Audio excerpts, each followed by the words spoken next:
আসসালামু আলাইকুম। Hello viewers, তোমরা কেমন আছো? আশা করি তোমরা ভালো আছো। আমি মোহাম্মদ মুজাহিদুল ইসলাম, পড়াশোনা ঢাকা বিজ্ঞান ও প্রযুক্তি বিশ্ববিদ্যালয়। আমি মাস্টার্স দ্বিতীয় বর্ষে আছি। আমি একটা জিনিস উপলব্ধি করতে পেরেছি, আজকে হোম কোয়ারেন্টাইনে থাকার কারণে আমরা প্রত্যেকেই অবসর সময় কাটাচ্ছি। আমরা খেলাধুলায় সময় নষ্ট করতেছি। আমাকে আমার অনেক ছোটো ভাইয়ারা, অনেক স্টুডেন্ট অনুরোধ করলো যে ভাইয়া আপনি আমাদের জন্যে কিছু ভিডিও মেক করেন। তো আমি চিন্তা করলাম যে আমি পদার্থবিজ্ঞান নবম দশম শ্রেণীর পদার্থবিজ্ঞান নিয়ে তোমাদের সামনে আলোচনা করব। আজ আমি তোমাদের সামনে পদার্থবিজ্ঞান তৃতীয় অধ্যায় বল নিয়ে আলোচনা করব। আমি চেষ্টা করব ধারাবাহিকভাবে প্রত্যেকটা অধ্যায় নিয়ে তোমাদের সামনে আসার জন্যে। আর তোমরা আমাকে লাইক দিয়ে উৎসাহ সৃষ্টি করবে যাতে পরবর্তী ভিডিও নিয়ে তোমাদের সামনে আসতে পারি। আর আমি এখন চলে যাচ্ছি তোমাদের নবম দশম শ্রেণীর পদার্থবিজ্ঞান বলের অধ্যায়ে। আমরা প্রথমে বল নিয়ে আলোচনা করব। আচ্ছা, বল জিনিসটা কি? বল হচ্ছে কি, যা স্থির বস্তুর উপর ক্রিয়া করে গতিশীল করে, আর গতিশীল বস্তুর উপর ক্রিয়া করে গতির পরিবর্তন করে থাকে। যেমন তোমরা দেখে থাকবে, যেমন তোমাদের যে পড়ার টেবিল, বস্তুটা স্থির ইনস্ট্যান্ট অবস্থায় আছে, আবার একটা ট্রেন বা একটা বাস এটা গতিশীল অবস্থায় আছে। তো হোয়াট মিনস ফোর্স? ফোর্স বলতে আমরা নর্মালি বুঝতে পারি যে ফোর্সটা যখন কোনো কিছুতে অ্যাপ্লাই করা হবে, এটা কি করবে, একটা বস্তুর তার মোশনের চেঞ্জ করে দেবে। একটা বস্তু যখন স্থির অবস্থায় থাকবে তার মোশনটা পরিবর্তন হয়ে যাবে। আর একটা বস্তু গতিশীল অবস্থায় আছে, ওইটার মোশনটা কি হয়ে যাবে, চেঞ্জ হয়ে যাবে। যেমন যদি তুমি চিন্তা করো একটা গতিশীল গাড়ি, তার অ্যাট প্রেজেন্ট তার মোশনটা হচ্ছে, স্পিডটা হচ্ছে পার আওয়ারে 50 বা 70 কিলোমিটার বা 70 কিলোমিটার পার আওয়ার। এখন যদি ওই গাড়ির ড্রাইভার বা বাস ড্রাইভার বা ট্রাক ড্রাইভার বা ট্রেন ড্রাইভার সে তার গাড়ির স্পিডটা বাড়াতে চায়, তাকে অবশ্যই কী করতে হবে, 80 বা 70 থেকে 90 বা 100 করতে হবে। তখন যে গাড়িটা পার ঘন্টায় 70 কিলোমিটার যেত, ওই গাড়িটা এখন কি করবে, পার ঘন্টায় 100 কিলোমিটার যাবে। তাহলে কি হলো, বস্তুটির গতির চেঞ্জ হলো, গতিটা পরিবর্তন হলো। তাই আমরা খুব ইজিলি বুঝতে পারতেছি বস্তুটা প্রথমে কী ছিল, গতিশীল ছিল, আর গতিশীল বস্তুটাকে কী করলো, গতিটা আরও ইনক্রিজ করলো। সো গতিশীল বস্তুর কী হলো, গতির পরিবর্তন হলো। তাহলে আমরা সংজ্ঞা থেকে কী জানতে পেরেছিলাম, যে বলটা হবে স্থির বস্তুর উপর ক্রিয়া করে তাকে গতিশীল করবে, আর গতিশীল বস্তুর উপর ক্রিয়া করে গতির পরিবর্তন করবে। এখন মনে করো ওই ট্রেনের সামনে বা ওই বাসের সামনে হঠাৎ করে একজন ব্যক্তি দৌড় দিয়ে চলে গেল। তখন ড্রাইভার চোখে মুখে কিছু না দেখে সে ব্রেক কষলো। তখন কী করবে, গাড়িটা আস্তে আস্তে থেমে যাবে। তার মানে কি, গতিশীল বস্তুর গতির কি হচ্ছে, চেঞ্জ হচ্ছে। যখন তার গতির ইনক্রিজ হচ্ছে তখন গতিটা পরিবর্তন হচ্ছে, যখন গতিটা কি হচ্ছে, তাকে আস্তে আস্তে কমে আনা হচ্ছে, তখন কোনো গতির পরিবর্তন হচ্ছে। সো এটাও ওয়ান কাইন্ড অফ কি, ফোর্স। আবার যদি তুমি চিন্তা করো, তুমি যে বই পড়তেছো বা যে মোবাইলে তুমি ভিডিওটা দেখতেছো, সেই মোবাইলটা মনে করো স্থির অবস্থায় আছে, তোমার টেবিলের সামনে পড়ে আছে, তুমি এটা টেবিলের সামনে রেখে তুমি এটা ভিডিওটা দেখতেছো। কিন্তু তোমার কাছে মনে হলো যে আমি যে ভিডিওটা মোবাইল থেকে দেখতে পাচ্ছি বা দেখতেছি, এখান থেকে ভিডিওটা খুব ইজিলি বা আসতেছে না, বা ভিডিও ফিগারটা খুব সুন্দর হচ্ছে না। তুমি কী করলে, মোবাইলটা ধরে চেঞ্জ করে আরেকটা জায়গায় সেট আপ করে দিলাম। সো কী হলো, তোমার মোবাইলের অবস্থানে পরিবর্তন হলো। তাহলে মোবাইলটা যখন তোমার টেবিলের সামনে ছিল, স্থির অবস্থায় ছিল, বাট তুমি দৌড়ে যখন এটা আরেকটা জায়গায় নিয়ে গেলা, তখন তার অবস্থানে কী হলো, পরিবর্তন হলো। সো এটা ওয়ান কাইন্ড অফ কী বলা যায়, ফোর্স। তো ফোর্স জিনিসটা হচ্ছে, আমি আবার সংখ্যাটা বলি, ফোর্স জিনিসটা তাহলে কি, আমরা কি শিখতে পারলাম, উই কুড লার্ন দ্যাট, আমরা শিখতে পারলাম যে ফোর্সটা হবে যা স্থির বস্তুর উপর অ্যাপ্লাই করার পরে এটা কী হবে, গতিশীল হবে, এবং গতিশীল বস্তুর উপর অ্যাপ্লাই করার পরে সে তার গতিটা চেঞ্জ করে ফেলবে, গতিটা পরিবর্তন হবে, আর ওইটাই আমরা জানি কি, ফোর্স। তো হ্যালো বন্ধুরা, আশা করি তোমরা বল জিনিসটা বুঝতে পারছো। আর বলটা কয়েকজন হয়ে থাকে, আমি খাতায় লিখে রাখছি। বলটা আপনার স্পর্শ বল হতে পারে, অস্পর্শ বল হতে পারে, বা সাম্য বল হতে পারে, বা কি অসাম্য বলও হতে পারে। তাহলে আমরা জানি স্পর্শ বল জিনিসটা কি। তোমরা হয়তো বা কথা থেকে বুঝতে পারতেছো স্পর্শ বল মানে কি, যে জিনিসটা কি টাচ বা স্পর্শ হয়। যখন স্পর্শ জিনিসটা আমরা এই জিনিস জানি যে কোনো কিছুকে স্পর্শ করে কি স্পর্শ বলা হয়, বা আমি একটা জিনিসকে টাচ করলাম বা আমি একটা জিনিসকে ধরলাম, সেটা কি স্পর্শ। সো স্পর্শ বলটা হয়তো এমন কিছু হবে। সো আমরা তাহলে যদি এটা পদার্থবিজ্ঞানের ভাষায় বলি তাহলে কি হবে, যখন একটা বস্তু কি করবে আরেকটা বস্তুকে স্পর্শ করবে, বা একটা বস্তু যখন আরেকটা বস্তুর উপর দিয়ে যাবে, তখন এটা কি হবে স্পর্শ বল। যখন অর্থাৎ যখন এখানে দুইটা বল কাজ করবে, একটা টাইমে কি করবে দুইটা বল কাজ করবে, তখন তুমি এটাকে কি বলতে পারো স্পর্শ বল বলতে পারো। যেমন তুমি মনে করো অথবা তুমি যদি পদার্থবিজ্ঞানের ভাষায় তোমাদের নবম দশম শ্রেণীর ভাষায় বলো, তাহলে সংখ্যাটা হবে এরকম যে বল সৃষ্টির জন্য দুটি বস্তুর প্রত্যক্ষ সংস্পর্শ প্রয়োজন, তা কি বলা হয় স্পর্শ বল বলা হয়। অর্থাৎ যে দুইটা এলিমেন্টস বা দুইটা বস্তু না থাকে তাহলে তো এটা স্পর্শ হবে না। আশা করি তোমরা বুঝতে পারতেছো। সো স্পর্শ বলটা থাকার জন্য অবশ্যই কি করতে হবে, ইউ হ্যাভ টু ডু, তোমাকে দুইটা বলকে স্পর্শ করতে হবে। যেমন তুমি যদি উদাহরণ হিসেবে বলো, যেমন কি ঠেলা বল বা টান বল। মনে করো তোমাদের কোনো আত্মীয় আজকে বাইরে যাবে, তুমি একটা লাগেজ নিয়ে যাচ্ছ ট্রেনে। সো এটা তুমি টানতেছো, এখানে কি কাজ করতেছে, এখানে দুইটা বল কাজ করতেছে। একটা হচ্ছে উপর দিকে লব্ধি বল, আর একটা কি নিচের দিকে বল যেটা তোমাকে ধাক্কা দিচ্ছে। সো এটা একটা স্পর্শ বল। অথবা মনে করো তুমি তোমার টেবিলে বইটা সরাচ্ছ, সেটা কি হচ্ছে বইটা এক জায়গা থেকে আরেক জায়গায় যাচ্ছে।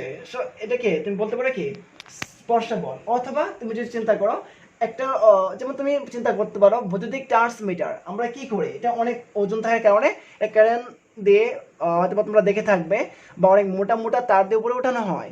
তার মানে কি এই যে উপরে ওঠানো হচ্ছে তারপরে এটা নিচে মানে ঝুলতেছে না, এটা মানে হচ্ছে উপরে এটা কি করতেছে, এটা উপরে এক ধরনের লব্ধি বল কাজ করতেছে। এরকম যখন এটা উপরে ওঠানো হচ্ছে তখন লব্ধি বল কাজ করতেছে। আবার আমরা জানি প্রত্যেকটা বস্তুর উপর কি আছে একটা মহাকর্ষ বল আছে, একটা মহাকর্ষ একটা গ্র্যাভিটি আছে, যার কারণে এটা কি করে নিচের দিকে কাজ করে। আমরা জানি গ্র্যাভিটি অলওয়েজ কোন দিকে কাজ করে নিচের দিকে, বাট যখন আমি বস্তুটা কি রশি বা কোনো ক্যাডাং দিয়ে উপরে টানতেছি তখন এটা উপর দিকে যাচ্ছে। তাহলে কি হচ্ছে এখানে, এখানে দুইটা বল এট এ টাইমে কাজ করতেছে, একটা হচ্ছে মহাকর্ষ বল আর একটা কি লব্ধি বল। তাহলে এই দুইটা বল থাকার কারণে এটাকে আমরা বলতে পারি কি ওয়ান কাইন্ড অফ কি স্পর্শ বল। আর স্পর্শ বল থাকার কারণে এই বলটা কি হচ্ছে বস্তুটা মানে ওই জায়গায় অবস্থান করতেছে। বাট আমরা এত ডিপলি না গিয়েও আমরা এটা আমরা সাম্য বা অসাম্য বলে আমরা এটা আলোচনা করতে পারবো। বাট আমরা যদি নর্মাল চিন্তা করি দুটা বস্তুর সংস্পর্শে আসলে সেটা স্পর্শ বল, আর যদি দুটা বস্তুর সংস্পর্শে না আসে সেটা কি হবে অস্পর্শ বল। যেমন ঠেলা বল, টান বল বা ধাক্কা বল, তোমরা যাই বলে এগুলো সবগুলো কি হচ্ছে স্পর্শ বল। তারপর তুমি চিন্তা করতে পারো যেমন আমরা সিঁড়ি দিয়ে উপরে উঠি, বা আমরা অনেক সময় কি করি আমরা সাইকেল চালাই বা আমরা কোনো গাড়ি ড্রাইভ করি, সেগুলো কি তুমি মানে সেগুলো তুমি কি স্পর্শ বল হিসাবে ধরে নিতে পারো। কারণ আমরা যখন একটা গাড়ি চালাচ্ছি বা সাইকেল চালাচ্ছি সেখানে কি আমরা একটা বল অ্যাপ্লাই করতেছি। তাহলে অস্পর্শ বল জিনিসটা কি হবে, তো অস্পর্শ বল জিনিসটা হচ্ছে যে দুইটা বস্তুর দুইটা জিনিসের সংস্পর্শ থাকবে না, তো সেটা হবে কি অস্পর্শ বল। যেমন কি কোনো আকর্ষণ মহাকর্ষণ বল, বা কি তোমার কোনো বিকর্ষণ তড়িৎ বল বা কি তড়িৎ চম্পক বল, সেগুলো হচ্ছে কি এক ধরনের অস্পর্শ বল। কারণ একটা বস্তুকে যদি তুমি উপরের দিকে নিক্ষেপ করো সেটা নর্মালি কি করবে নিচের দিকে পড়বে। এটা কেন পড়বে, পৃথিবীর গ্রেভিটি অলওয়েজ কোন দিকে কাজ করে নিচের দিকে কাজ করে, এবং পৃথিবীতে সবসময় কি একটা মহাকর্ষ বল কাজ করে, আর মহাকর্ষ বলের কারণে বস্তুটা কি করবে নিচের দিকে পড়বে। সো এখানে তো তোমার বডি কোনো টাচ হচ্ছে না, তোমার কোনো কিছু টাচ না হওয়ার কারণে কি বস্তুর নিচের দিকে পড়তেছে। সো এখানে একটা বল কাজ করতেছে, আর এই বলটা হচ্ছে কি অস্পর্শ বল, কোনো কিছু স্পর্শ ছাড়াই কি এই বলটা কাজ করতেছে। অথবা তুমি যদি চিন্তা করো একটা চুম্বক একটা লোহাকে চুম্বকের কাছে নিয়ে আসো, দেখবে এটা টান দিয়ে কি তার কাছে নিয়ে আসছে, মানে সে তাকে তার কাছে নিয়ে আসবে খুব ইজিলি ভাবে। সো এখানে তো তোমার টাচ প্রয়োজন পড়ে নাই, তোমার হাতের ধরে এটা নিয়ে আসার প্রয়োজন পড়ে নাই। সো এটা বলতে পারি ওয়ান কাইন্ড অফ কি অস্পর্শ বল। এখন আমরা আলোচনা করব সাম্য বল এবং অসাম্য বল। তো সাম্য বল জিনিসটা কি, সাম্য বলটা হচ্ছে, সাম্য বলটা আমরা যদি চিন্তা করি, যার কি হবে ফোর্স বা একাধিক বল যদি আমরা একসাথে অ্যাপ্লাই করি, তাহলে তার লব্ধি বলটা কি হবে, একাধিক বলে লব্ধি বল হবে 0, অর্থাৎ F equal F1 plus F2 plus F3 plus dot dot dot Fn। যদি একাধিক বল এখানে অ্যাপ্লাই করা হয় তাহলে এর মানটা কি হবে, সামেশন F ইকুয়াল 0। অর্থাৎ আমরা যেটা জানি নিউটনের দ্বিতীয় সূত্র থেকে, হয়তোবা আমরা অনেকে এটা পড়ি নাই, জানি নাই, আমি হয়তোবা পরবর্তী টপিকে আমি দ্বিতীয় সূত্র নিয়ে আলোচনা করব। যেহেতু এখানে চলে আসছে আমি একটু আলোচনা করি। F equal M A, so যেহেতু F ইকুয়াল এম এ, তাহলে লব্ধি বল যদি 0 হয় তাহলে F ইকুয়াল কি হবে, summation F equal M A, তাহলে এটা কি হবে 0 হবে। তার মানে কি হচ্ছে এখানে, তখন A ইকুয়াল 0 হচ্ছে। তাহলে আমরা বলতে পারি সাম্যবল কখন হবে, যখন কোনো বস্তুর কি হবে, ত্বরণ শূন্য হবে। আর ত্বরণ শূন্য হলে কি হতে হবে, আমরা জানি ত্বরণ A ইকুয়াল কত, p মাইনাস ইউ বাই টি। তার মানে কি এখানে ভেলোসিটিগুলো কি হবে, আস্তে আস্তে 0 হয়ে যাবে। যখন ভেলোসিটিগুলো কি হয়ে যাবে, 0 হয়ে যাবে, কোনো বস্তুর কোনো ভেলোসিটি থাকবে না, তখন এটা কি হবে, সাম্য বল হবে। যেমন তুমি চিন্তা করতে পারো, মনে করো তোমরা তোমাদের বিদ্যালয়ে রশি টানাটানি খেলতেছো, যে কোন পক্ষ কাদেরকে পরাজিত করতে পারো। মনে করো তোমরা দুইটা গ্রুপ, দুইটা পক্ষ হয়ে, এক পক্ষ রশির এক পাশে, আরেক পক্ষ রশির আরেক পাশে কে অবস্থান করতেছো। তোমাদের টার্গেট হচ্ছে যে কে কোন পক্ষকে পরাজিত করতে পারে। তোমরা যখন এটা শুরু করলাম, দেখা গেছে কি এ পক্ষে সে তার দিকে টানতেছে। মনে করো আমরা যদি গ্রাফের মাধ্যমে দেখি, আমি ভালো চিত্র আঁকতে পারি না, তারপরও আমি জাস্ট বোঝানোর জন্য একটি চিত্র আঁকলাম। মনে করো এগুলো মানুষ, এগুলো হচ্ছে মানুষ, এগুলো হচ্ছে মানুষ, এটা একটা রশি, আর এখানে হচ্ছে আরো 3জন মানুষ, এখানে হচ্ছে আরো 3জন মানুষ। তাহলে কি করলো, তারা কি করতেছে, রশিটাকে তাদের দিকে টানতেছে, আর তারা কি করতেছে, রশিটাকে তাদের দিকে টানতেছে। সো কি হবে, যে তাদের ফোর্সটা হয় কি 100 নিউটন, এবং তাদের ফোর্স যদি 100 নিউটন, তাহলে কি রশিটা কেউ নিতে পারবে? অবশ্যই না, কারণ তারা যে বলটা এখানে অ্যাপ্লাই করতেছে, তারা কি এখানে একই বলটা অ্যাপ্লাই করতেছে। তবে হ্যাঁ, যদি তাদের বলটা হয় 100 নিউটন, তাদের বলটা যদি হয় 80 নিউটন, অবশ্যই কি করবে, এই পক্ষ কি হবে, জিতে যাবে, অর্থাৎ রশিটাকে এই পক্ষে থেকে চলে আসবে। তাহলে আমরা উই কুড আন্ডারস্ট্যান্ড দ্যাট, আমরা বুঝতে পারলাম যে যখন কি হবে, দুইটা দিকে ফোর্স ইকুইভ্যালেন্স হবে, অর্থাৎ এই পক্ষের এবং ওই পক্ষের ফোর্সটা একই হবে। এইখানেও কি আছে 100 নিউটন, এইখানেও কি আছে 100 নিউটন, তখন কি হবে, এই 100 নিউটন ইকুয়াল কি হবে 100 নিউটন। তার মানে এখানে কোনো ভেলোসিটি নাই, ভেলোসিটি বি ইকুয়াল কি হবে 0 হবে। আর ভেলোসিটি যদি 0 হয়, তা ভেলোসিটি তো আমরা জানি, ভেলোসিটি জিনিসটা কি আমরা গতির অধ্যায় থেকে আমরা এটা পড়ে আসছি। ভেলোসিটি হচ্ছে কি কোনো বস্তুর নির্দিষ্ট দিকে অবস্থানে পরিবর্তন। যেহেতু কি দুইটার দিকেই ফোর্স সমান, সো নির্দিষ্ট দিকে অবস্থানে পরিবর্তন হচ্ছে না, মানে ভেলোসিটি 0। আর আমরা জানি কি a equal b minus u b by t, বা b minus u by t. যদি b minus u by t হয়, যদি ভেলোসিটি 0 হয়, তাহলে 0 বাই টি, মানে a ইকুয়াল 0। মানে এখানে কোনো ত্বরণ আমরা পাচ্ছি না। যেহেতু ত্বরণ পাচ্ছি না, সো আমরা জানি কি নিউটনের সেকেন্ড ল থেকে F ইকুয়াল এম এ। তার মানে কি m ইকুয়াল 0, মানে F ইকুয়াল 0।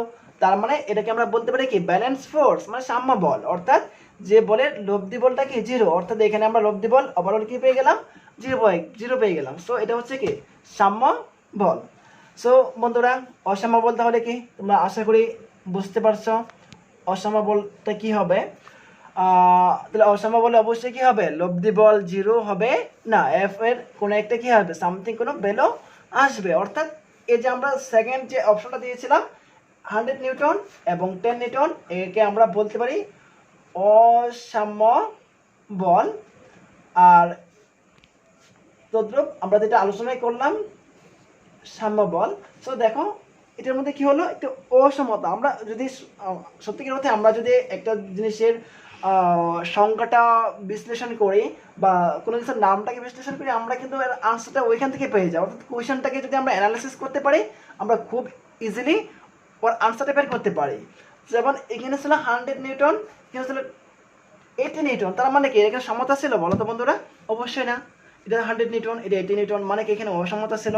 তো অসমতা মানে কি, আমরা জানি অসাম্য বল, যেহেতু সমতা থাকলে সাম্য বল, তার মানে কি এখানে 100 এখানে 80, তার মানে আমরা আগে আলোচনা করছি যে এখানে 100 নিউটন থাকার কারণে এ পক্ষে জিতে যাবে, মানে কি কোনো সমতা বা সাম্যতা থাকবে না। যেহেতু সাম্যতা থাকবে না, কাজে এটা আমরা বলতে পারি অসাম্য বল। আমরা যদি বল থেকে চিন্তা করি তাহলে কি এই 80 নিউটন এই সেকেন্ড পক্ষ থেকে প্রথম পক্ষ কি আছে 20 নিউটন বল বেশি এগিয়ে আছে, যার কারণে ওরা জয়ী হয়ে যাবে। সো এখানে কি সাম্যতা আছে বলে যাবে? একটা সমাজে যদি কিছু শ্রেণী থাকে উচ্চবিলাসী, কিছু শ্রেণী যদি থাকে নিম্ন শ্রেণী, সো এটা কি সাম্যতা বলা যাবে? অবশ্যই না। বাট যদি সমাজের প্রত্যেকটা লোকে কি মধ্যম শ্রেণীর থাকে, তাহলে আমরা সেটাকে সাম্যতা বলতে পারি। অথবা একটা ফ্যামিলির 5 জন ভাই, 5 জন সদস্য যদি কি একই লেভেলের থাকে, সো এটাকে সাম্যতা বলা যাবে। বাট একজন যদি কৃষি কাজ করে, একজন যদি সেক্রেটারি হচ্ছে, সো এটা সাম্যতা বলা যাবে না। সো আমরা তাহলে খুব সহজে বুঝতে পারলাম অসাম্য মানে কি, যার সম্যতা থাকবে না। তার মানে আমরা যদি এটা পদার্থবিজ্ঞানের ভাষায় বলি তাহলে কি হবে, তাহলে এটা এমনও হতে পারে যেমন রশিদে টানাটানি করতেছে, এক পক্ষ জয়ী হয়ে যাবে, আরেক পক্ষে কি হবে, পরাজিত হবে। অথবা আমি একটা জিনিসকে উপরে উঠাতে চাচ্ছি, উপরে আমি লব্ধি বল অ্যাপ্লাই করতেছি, আমি উপরে একটা লব্ধি বল অ্যাপ্লাই করতেছি, কিন্তু মহাকর্ষ বল নিচে থেকে কাজ করতেছে, কিন্তু দেখা যাচ্ছে আমার লব্ধি বলটা কি হচ্ছে, ওই মহাকর্ষ বলের থেকে বেশি হচ্ছে, যার কারণে আমি বস্তুটাকে উপরে রেখে দিতে পারতেছি।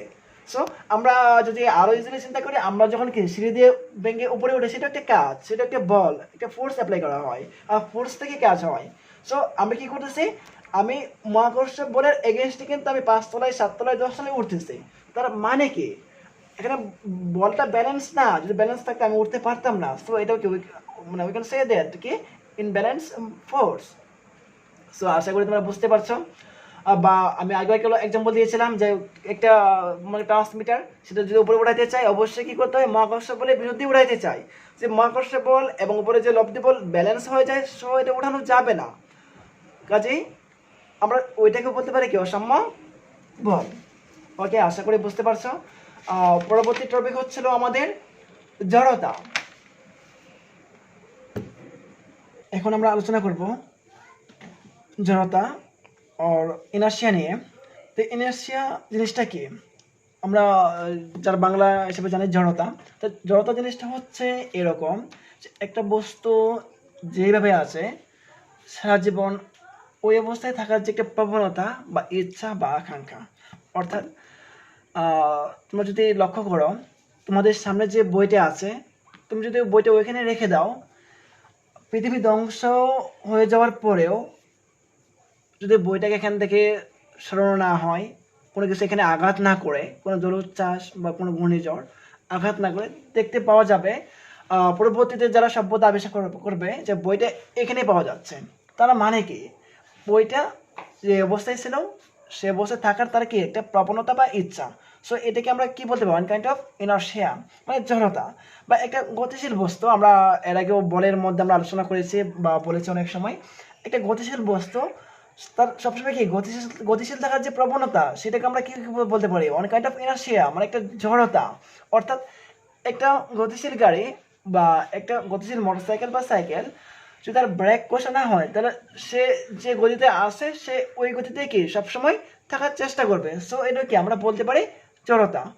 তার মানে হচ্ছে একটা স্থির বস্তু চিরকাল স্থির থাকার যে প্রবণতা, বা একটা গতিশীল বস্তু চিরকাল কি গতি বজায় রাখার যে প্রবণতা বা ইচ্ছা, সেটাকে আমরা বলতে পারি কি জড়তা।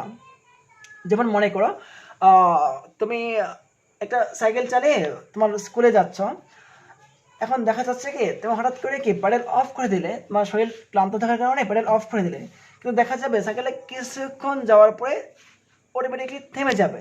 তার কারণ কি, আমরা যদি গতিজড়তার কথা থিঙ্ক করি, সো এটা থামার কথা না, কিন্তু এটা থেমে যাওয়ার মূল উৎসটা হচ্ছে এখানে রাস্তার যে পিচ বা মাটি, সেটা এখানে কি করতেছে, তার বিরুদ্ধে একটা প্রতিক্রিয়া বল সৃষ্টি করতেছে বা তাকে আটকে ধরে রাখতেছে, আর যার কারণে সেটা অটোমেটিকলি কি হচ্ছে, থেমে যাচ্ছে। সো এটা এক ধরনের কি জড়তা।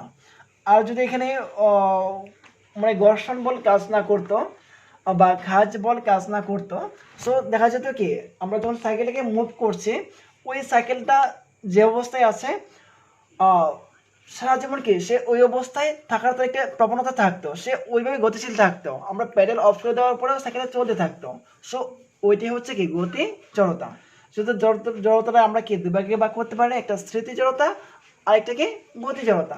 যেমন তোমরা দেখতে পাবে তোমরা যারা শহরে বসবাস করো বা যারা গ্রামে বসবাস করো, যারা বাসে বা পিক আপে চলাফেরা করছো, বিশেষ করে শহরের ছেলেমেয়েরা সবচেয়ে ভালো বুঝবে। তোমরা যখন বাসে ওঠো দেখা যাবে কি গাড়িটা যখন মুভ করা হয় হঠাৎ করে কি হয় যে তোমাদের শরীরটা সামনে থেকে ঝুঁকে যাচ্ছে, তার মানে কি এটা এক ধরনের কি ইনস্ট্যান্ট অফ ইনার্শিয়া, মানে স্মৃতি জড়তা। এর কারণটা হচ্ছে কি বা যখন গাড়িটা স্থির ছিল ইনস্টেডি ছিল তখন তোমার বডিটা কি ছিল এক ধরনের স্থির ছিল, কিন্তু দেখা যাবে যখন গাড়িটাকে মুভ করা হচ্ছে আর গাড়ির সাথে তোমার শরীরের সম্পূর্ণ বডির সামান্য মানে বেশিরভাগ অংশ কি সিটের সাথে লেগে আছে, টাচ অবস্থায় আছে।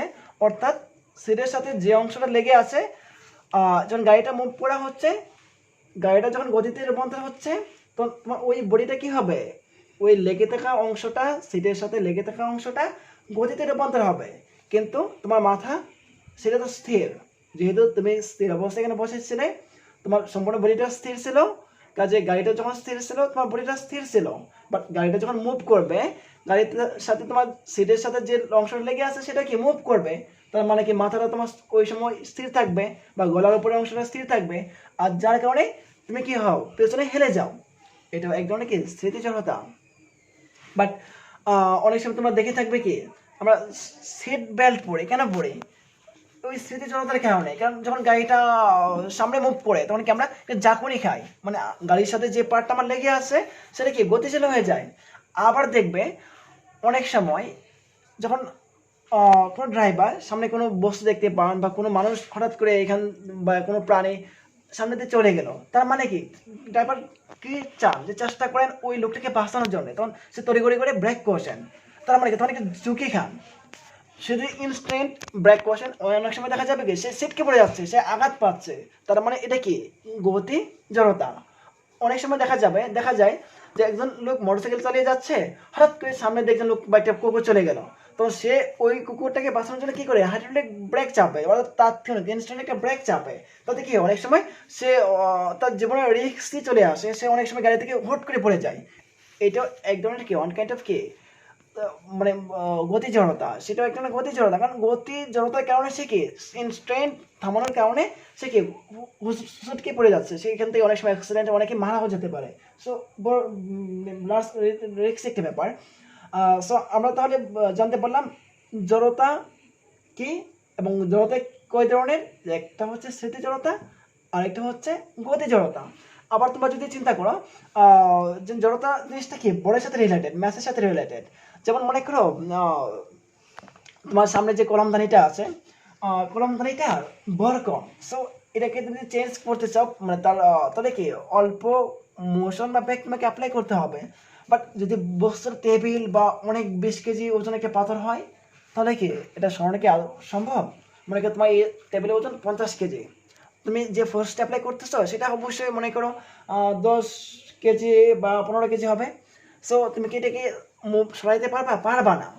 অর্থাৎ আমরা এখান থেকে এটাও বুঝতে পারলাম যে যার ভর যত বেশি হবে, আমি এখানে লিখে রাখছি ভর যত বেশি হবে জড়তা তত কি হবে বেশি হবে। যেমন টেবিলটার ভর যদি 50 কেজি হয় তাহলে কি জড়তা বেশি, দেখি স্থির থাকার প্রবণতাটা বেশি থাকবে, কাজে তুমি চাইলেও কি এটাকে চেঞ্জ করতে পারবা না। বাট যে কলমদানি মনে করো যে এখানে একটা কলমদানি আছে, আমি চাইলে কি এটা এখান থেকে এখানে নিয়ে আসলাম, মানে এর ভর কম কাজে জড়তা কম, কাজে আমি এটা মানে খুব ইজিলি ভাবে ট্রান্সফার করতে পারলাম।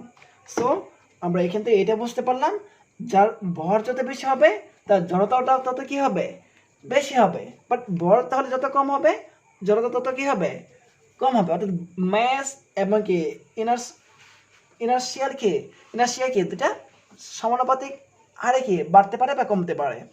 আবার আমরা যদি এটাকে স্পিড বা এবং ভেলোসিটির সাথে কম্পেয়ার করি তাহলে দেখা যাবে কি যার জড়তা যত বেশি বা যার ভর যত বেশি তার ব্যাগ বা তার গতিটা তত কি কম। তোমার একটা বস্তুর জড়তা বেশি, সেটা 70 কেজি ওজন বা 80 কেজি ওজন, এটা চাইলে কি এটা গতিশীল হবে না। সেটাকে আমি মানে আমার যদি এনার্জি কম থাকে, আমার যদি ফোর্স কম থাকে, আমি চাইলে তাকে গতিশীল বা তাকে ভেলোসিটি দিতে পারবো না। সে কি তার জায়গায় সে স্থির থাকার চেষ্টা করবে। বাট একটা মনে কর কলম, আমার হাতে যে কলমটা, এর ভর কিন্তু খুবই কম, আমি চাইলে কি এটাকে গতিশীল করতে পারতেছি, আমি এদিকে ওইদিকে নিয়ে যেতে পারতেছি। সো আমরা এখান থেকে এটাও বুঝতে পারলাম, যার ভর যত কম হবে তার জড়তা তত কম হবে এবং তার গতি এবং ব্যাগ তত বেশি হবে। বাট যার বল যত বেশি হবে, জড়তা তত কি হবে বেশি হবে এবং গতি এবং ব্যাগ তত কি কম হবে। তুমি চাইলে তুমি তোমার বাসার সামনে যে টেবিলটা আছে সেটাতে ট্রাই করতে পারো এবং তোমার বইতে ট্রাই করতে পারো। দেখা যাবে কি তুমি বইটাকে যদি টুকা দাও বা টাস্ক বইটা কি যাচ্ছে না, বাট বইটাকে যখন তুমি ফোর্স অ্যাপ্লাই করতেছো তখন কি বইটা এক জায়গা থেকে আরেক জায়গায় যাচ্ছে। আবার তুমি যদি এটাকে টেবিলের সাথে তোমার বাসায় যে টেবিলের সাথে তুলনা করো, দেখা যাবে কি তুমি চাইলেও টেবিলটাকে চেঞ্জ করতে পারতেছো না, কারণ টেবিলের জড়তা বেশি, কারণ হচ্ছে টেবিলের ভর বেশি। আর যেহেতু তুমি চেঞ্জ করতে পারতেছো না, তার মানে টেবিলে কি গতি বা ব্যাগটা কি অবশ্যই কম। আবার তুমি যদি তুমি দেখো তোমার যে বইটা তুমি চাইলে কি যে খাতাটা চেঞ্জ করতে পারতেছো, তার মানে কি এর ভর কম, জড়তা কম এবং কি যেহেতু চেঞ্জ হচ্ছে, অবস্থানের পরিবর্তন হচ্ছে, যেহেতু অবস্থানের পরিবর্তন কি কি আমরা গতি বলতে পারি বা নির্দিষ্ট দিকে হলে আমরা কি ভেলোসিটি বলতে পারি, তাহলে কি কি গতি এবং ব্যাগ হচ্ছে। সো আমরা আবারও বুঝতে পারলাম যে একটা জিনিসের বল যত বেশি হবে তার জড়তা বেশি হবে, গতি এবং ব্যাগ কী হবে কম হবে, এবং একটা বস্তুর কি বল যত কম হবে জড়তা তত কম হবে এবং গতি অথবা ব্যাগটা কী হবে বেশি হবে। ঠিক আছে প্রিয় বন্ধুরা, আজকে এ পর্যন্তই। আশা করি সামনের দিনে আরও ভালো ভালো ভিডিও তোমাদের জন্য নিয়ে আসবো। তোমরা আমার ভিডিওটা দেখে আশা করি উপকৃত হবে। আমি চেষ্টা করেছি সর্বোচ্চভাবে তোমাদেরকে ভালো একটা ভিডিও উপহার দেওয়ার জন্যে, আর আমি পরবর্তীতে চেষ্টা করব আরও নতুন নতুন ভিডিও তোমাদেরকে মেক করে তোমাদের সাথে থাকার জন্যে। আর তোমরা আমার ভিডিওগুলো দেখে আমাকে উৎসাহিত করবে। Thank you.